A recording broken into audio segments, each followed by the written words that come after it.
Good morning, Dennis Smith reporting from the Board of Trade in Chicago. I want to talk a minute about the hog complex and the monthly cold storage report that was released on Friday. Or I should say opinions expressed in this broadcast are mine and mine alone. My opinions are not the opinions of ADM Investor Services, nor are they the opinions of Archer Financial Services. Cold storage report showed a record large amount of pork in cold storage, but that's not a surprise. That's how it's been running. But what is a surprise is the makeup of the cold storage. Your main primal pork cuts, the cuts that are the most valuable to the hog carcass, hams, bellies, and loins, are actually not in burdensome supply. Now, just 30 days ago, at the end of January, ham stocks were up 10% from a year ago. In the cold storage report released Friday, ham stocks are unchanged from a year ago. So a pretty dramatic change in ham stocks over the 30-day period during the month of February.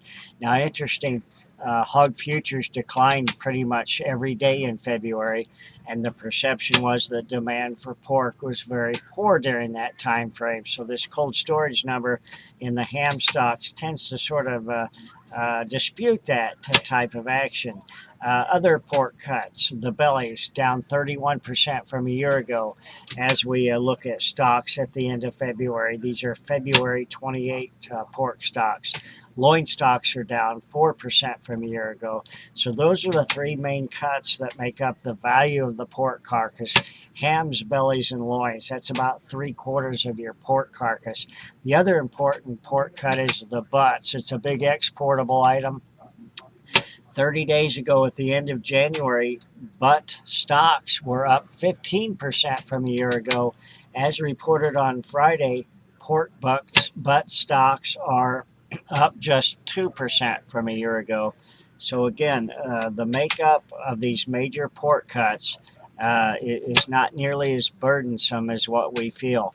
Rib stocks are substantially up. They're up about check the number. Pork rib stocks are up 27% from a year ago. What's been happening there is they are priced attractive enough that the purveyors are taking ownership and placing them in the freezer for future use, almost how they used to do the bellies, where they would buy bellies, place them in storage, and then use them in the summer.